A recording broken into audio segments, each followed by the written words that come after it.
Good afternoon, everyone. As y'all are finishing your desserts, I want to start this program. I take great pleasure in welcoming everyone here. This is my first presentation of the Lyles-Simpson Award, and I have to say that I have a bit of trepidation following Larry's footsteps, because he's done it for so many years and done a wonderful job. So before we get started, I want to introduce everyone at the head table. We have our chairman, Randy Voisin from Louisiana. Second vice chair from Texas, Lance Robinson, and our first vice chair, Dan Eleanor from Florida.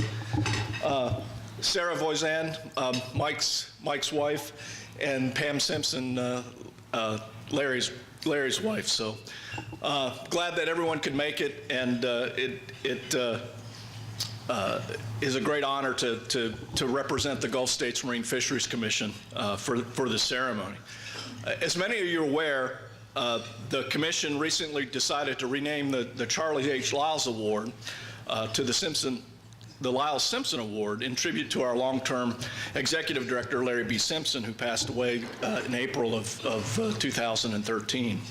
As I mentioned, this is the first year that this prestigious honor is being presented as the Lyles-Simpson Award, and it is my distinct pleasure to present the 2014 Lyles-Simpson Award to Michael C. Voisin. However, it is with heavy heart that this award is given posthumously. Mike passed away on February 6, 2013 at the age of 59. Mike's wife and his family are here to accept this award on his behalf. The Lyles-Simpson Award is presented annually to a person or agency for outstanding contributions to the marine resources of the Gulf of Mexico. Those actions can be research, management, enforcement, or legal or legislative actions. Mike has certainly had a career that demonstrates those qualifications, as you can see by the program that's before you all. While Mike was born in California, the picture of the long hair blonde in the program actually is Mike. He quickly adopted Louisiana as his home. He and his family were deeply involved in the oyster and crab fisheries in Louisiana, and established one of the largest oyster processing companies in the country, and that's still operating in Houma, Louisiana, Motivated Seafood. Mike's contributions to the seafood industry are numerous, and his impacts will be realized far into the future. He was involved in a number of organizations related to the seafood industry, including the Louisiana Seafood Promotion and Marketing Board, the National Fisheries Institute, the Gulf Coast Seafood Marketing Coalition, and the Gulf and South Atlantic Fisheries Foundation, just to name a few. However, his service on all the boards, councils, and commissions were impressive. While his service on all these boards and commissions were impressive, his most remarkable quality was that his ability to bring people together. I first met Mike during the annual Gulf Oyster Industry Council's annual walk on the Hill. As he addressed congressmen and senators, his calm demeanor and smooth delivery was impressive to watch. I read somewhere that someone equated Mike to E.F. Hutton, the old stock brokerage firms, because when Mike talked, people listened. And while that sounds kind of cliche, it really was true. And having observed it firsthand was a sight to behold. This is really the perfect analogy for Mike's ability to communicate and build consensus. He had a great aptitude for presenting complex issues in an easy to understand manner, while enabling him to find common ground and move issues forward. Mike was involved in the fisheries arena for over 40 years. And he was deeply passionate about the seafood industry.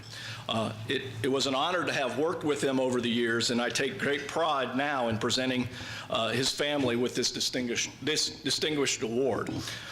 On behalf of the commission, I want to say thank you, Mike, for all that you have done. Before we actually go to the presentation of the award, I'd like to kind of open the floor up for people to share stories about Mike and their experiences with Mike. So, Joe, you got who'd like to start? Chris.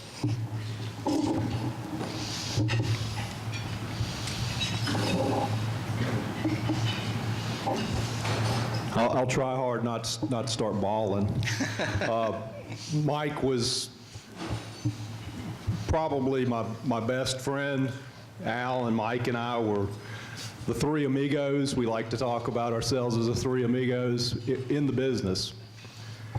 And it was really hard to lose Mike. But so that I don't get too teary-eyed here, because this should be a happy occasion, because Mike really thought the world of Larry, and I think it's so appropriate that he gets the first Lyles-Simpson Award rather than the Charlie Lyles Award. It's really, really nice to see it go to Mike, and those were great remarks, Dave.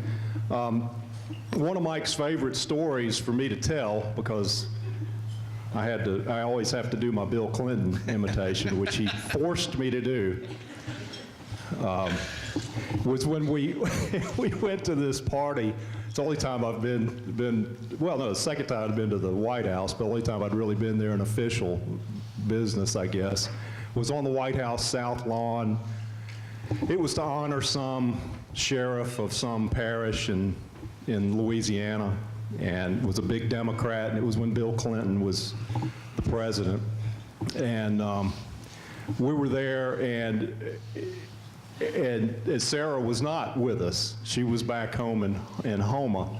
And so towards the end of the thing, we were there with 500 of our closest friends there on the South Lawn, so it's not like we got to meet Bill and Hillary, but Mike calls Sarah up and starts making out like he's talking to the president, and he said, Sarah, I've got a close friend of mine. Mike was always so soft-spoken. I want to let you talk to the president. We're on the South Lawn, and so he hands me the phone. I'm like, so of course I've got to do it. Hello, Sarah. Yeah, how you doing? I just got through talking to your husband, Mike. I like him a lot. He reminds me of me. He says he puts his oysters under a lot of pressure. I know the feeling. That's like when Hillary came back, caught me with that cocktail waitress in Hot Springs. That was a lot of pressure, let me tell you. I go on and on like that for a little while, and then finally, it really didn't even take that long. Sarah goes, "Chris Nelson, is that you?"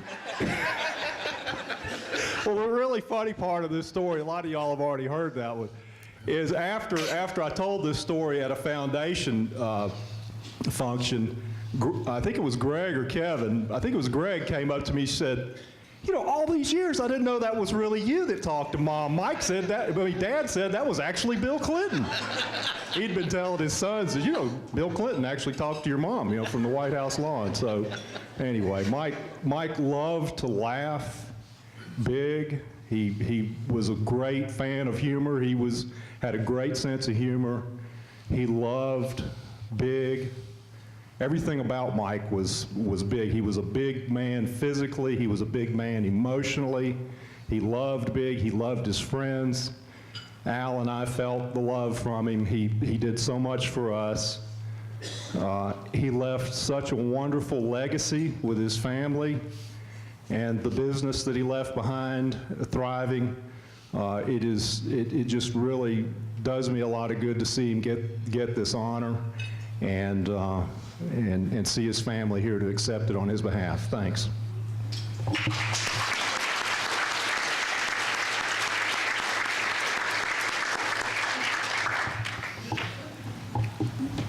Anyone else? Gotta be more people.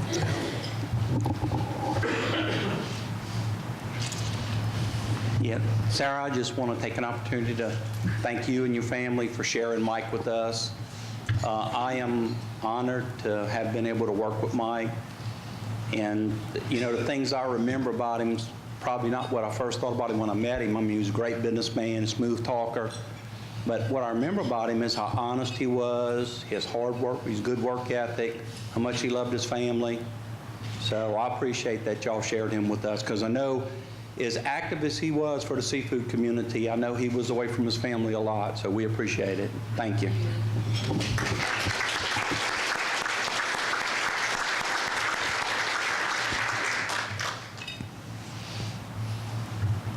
Anyone else?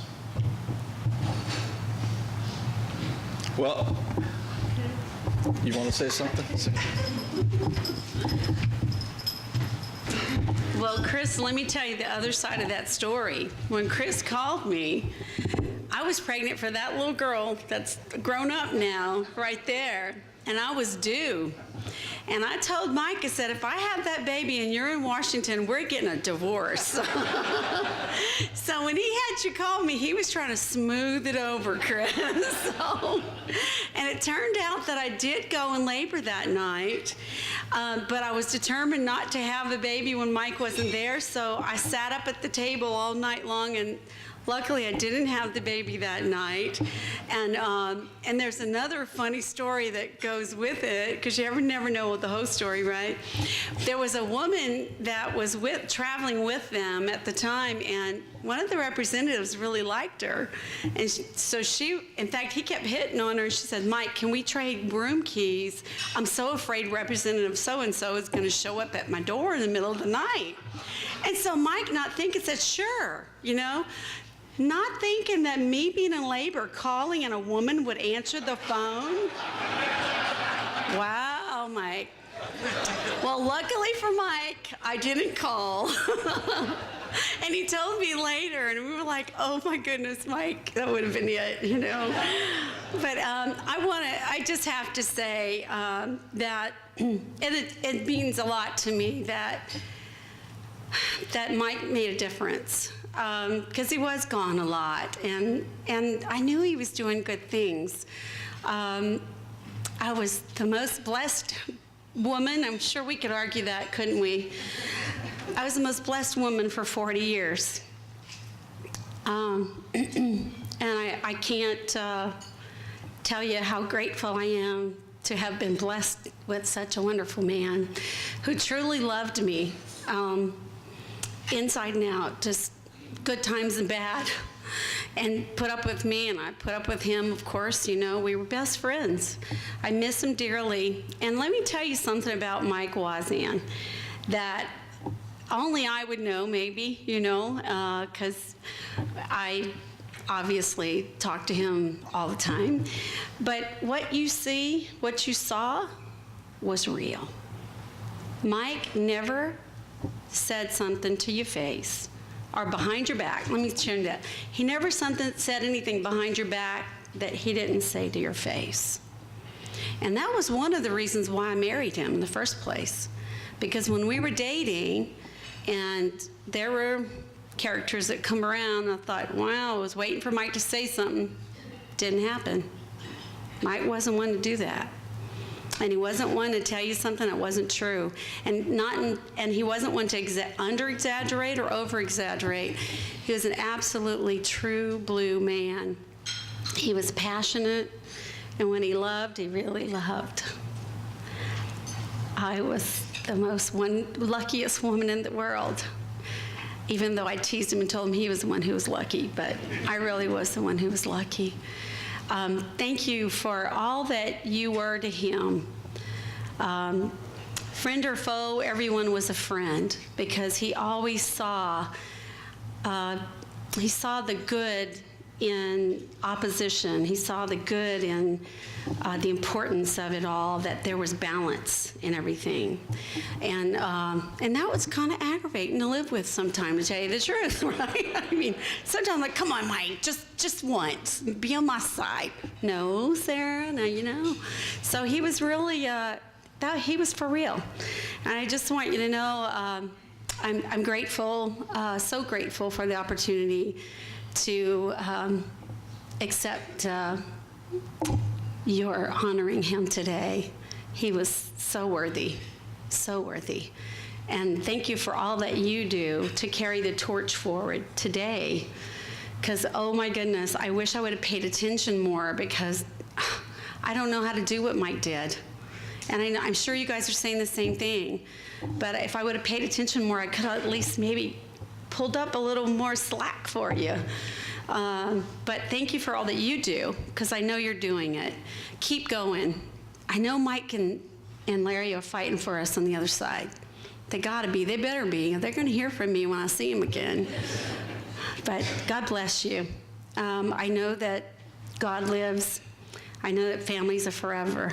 That's what I hold on to. And again, thank you.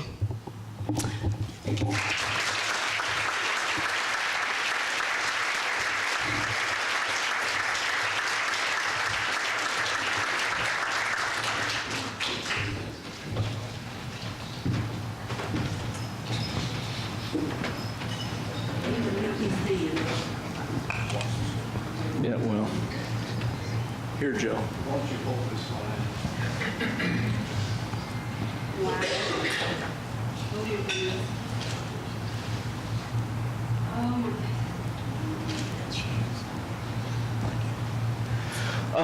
This is a local artist that sculptured after Hurricane Katrina.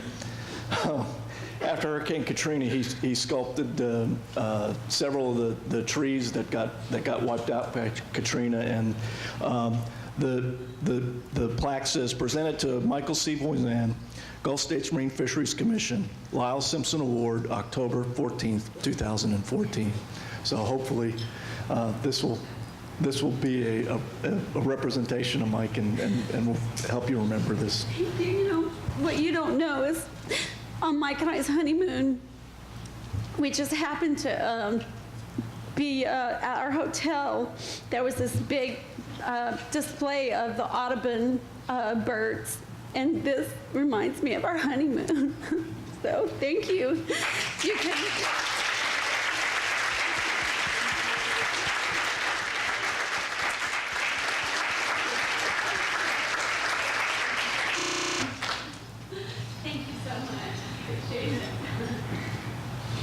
Well, I appreciate everyone coming out and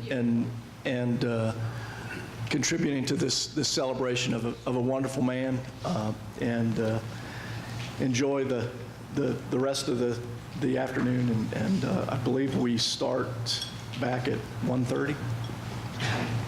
Thank you. Thank you.